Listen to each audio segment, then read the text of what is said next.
پیار کی باتیں کریں۔ اب پیار کی باتیں کیا ہیں؟ چھوٹا سا ایک واقعہ، اشعار تو ہوتے رہتے ہیں ساتھ، ایک بہت ہی پیارا واقعہ ہے کہ ایک جگہ حسن نعت کا مقابلہ ہو رہا تھا۔ بس بتانا اس میں یہ چاہتا ہوں کہ پیار کیا چیز ہے اور جو نبی کریم صلی اللہ علیہ وسلم کی نگری سے پیار کرتے ہیں کس طرح کرتے ہیں۔ حسن نعت کا مقابلہ تھا، ججز نے کہا کہ دنیا بھر سے نعت آئے ہوئے تھے، اتنی اچھی اچھی نعتیں پڑھی کہ ہمیں رزلٹ بنانے میں مشکل پیش آ رہی تھی۔ اسی اسنا میں کہتے ہیں کہ مقابلہ ختم ہوا اور ہم رزلٹ بنانے میں مصروف ہو گئے۔ اتنے میں ایک سامعین میں سے ایک بزرگ بہت ہی بوڑھے، بڑی مشکل سے وہ چل کے آئے، اسٹیج پہ آ کے انہوں نے نعت شریف پڑھنا شروع کر دی، خود ہی مائک پکڑ کے۔ کہتے اتنا اچھا، اتنا سوز، اتنا ان کی گہرائی میں جا کے وہ نعت پڑھنی انہوں نے شروع کی۔ کہتے ہم رزلٹ بھول گئے، ہمیں نہیں پتا تھا کہ وہ جو دنیا بھر سے نعت آئے ہوئے تھے وہ کیسا پڑھے تھے۔ ان سب کو چھوڑ دیا، بابا جی کو سننا شروع کر دیا۔ جب بابا جی نے نعت پڑھی، سب کچھ بیچ میں کہتے ہم نے چھوڑا اور بابا جی کو اپنے پاس بلایا اور پوچھا کہ بابا جی یہ جو آپ کی نعت میں آواز میں اتنا جو سوز ہے، درد ہے، یہ کہاں سے آیا، کس طرح آیا؟ بابا جی نے کہا کہ اگر آپ پوچھتے ہیں تو پھر سنو، میں چھوٹا سا تھا جب میرے والد صاحب انتقال فرما گئے، میں اپنی والدہ کا ایک سہارا تھا۔ میری والدہ نے مجھے ایک بات سمجھائی، بیٹا پڑھو۔ میں نے کہا والدہ کیوں پڑھنا ہے؟ اس نے کہا کہ بیٹا تاکہ تم بڑے آدمی بن جاؤ اور اچھی نوکری کرو، زیادہ پیسے کماؤ۔ میں نے کہا امی جان زیادہ پیسے کیوں کمانے ہیں؟ انہوں نے کہا اس لیے کہ تاکہ تم مجھے عمرہ کرواؤ اور حج پہ لے جاؤ۔ تو میں نے کہا کہ امی جان عمرہ اور حج کر کے کیا کریں گی آپ؟ انہوں نے کہا کہ میں نے مدینہ دیکھنا ہے۔ سامنے محترم، اب ادھر سے کڑیاں شروع ہوتی ہیں کہ کس طرح۔ کہتا ہے میں میری وہ والدہ جو تھی ان کی بات میرے ذہن میں بیٹھ گئی، میں نے وہ بات شروع کر دی۔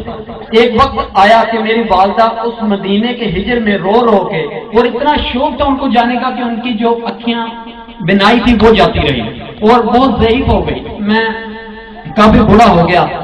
وقت آیا، پیسے جمع ہو گئے، ہم مدینے کو چلے۔ کہتے ہیں کہ ہم پہلے بس کے اڈے پر پہنچے، تھوڑی دیر بعد میں نے اماں جی کو کہا اماں جی مدینہ آ گیا۔ تو اماں جی کہتے ہیں کہ بیٹا میرے ساتھ مذاق نہ کر۔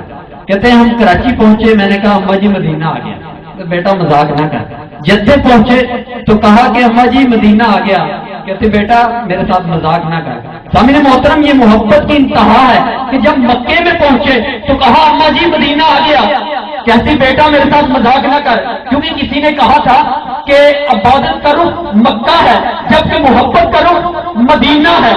مکے پہنچ کے بھی کہہ رہی ہے بیٹا میرے ساتھ مذاق نہ کر۔ پھر رات کا وقت تھا، بس پہ سوار ہوئے اور مدینے کی طرف روان ہوئے۔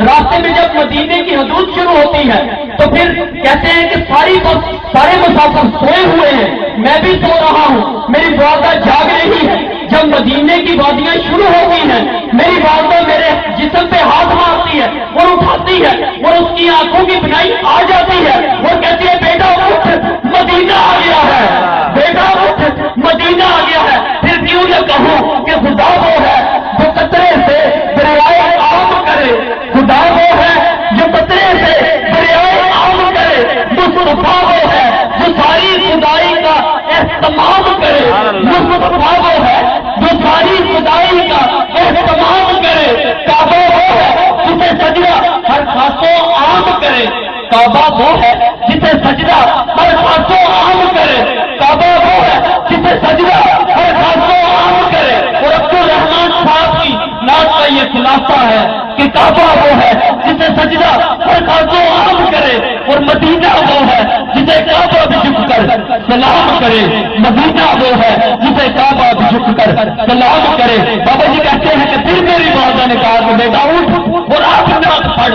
کہتے ہیں کہ میری والدہ نے مجھے اس وقت دعا دی بیٹا نعت پڑھ۔ پھر میں نے نعت پڑھی اور میری وہ والدہ کی دعا کا نتیجہ ہے کہ آج میری آواز میں اتنا درد ہے، اتنا سوز ہے۔ سامنے محترم، یہ ہے ایک درد، اور اسی درد میں ڈوبے ایک شاعر جن کو ہم سب جانتے ہیں خواجہ فرید کے نام سے، اور اسی کے کلام کو پڑھنے والے ایک سنار خان جن کو آپ جانتے ہیں، میری مراد جناب ماسٹر حاجی نور احمد فریدی صاحب، ان سے ملتے اس کے وائن اور خواجہ صاحب کا کلام سناتے ہوئے ہمیں مدینہ شریف کی وادیوں میں لے جائیں۔ جناب حاجی ماسٹر نور احمد فریدی۔